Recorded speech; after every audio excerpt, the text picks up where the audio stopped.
Hello Tech Explorers, need to delete your workspace in InVideo AI but not sure how? No worries, I'll walk you through it step by step. Let's go.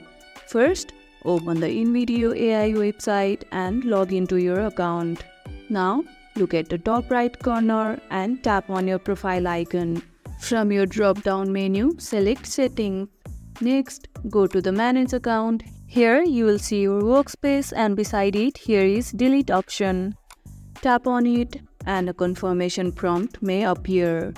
Once you confirm, your workspace will be deleted permanently. Have you ever had to delete a workspace before?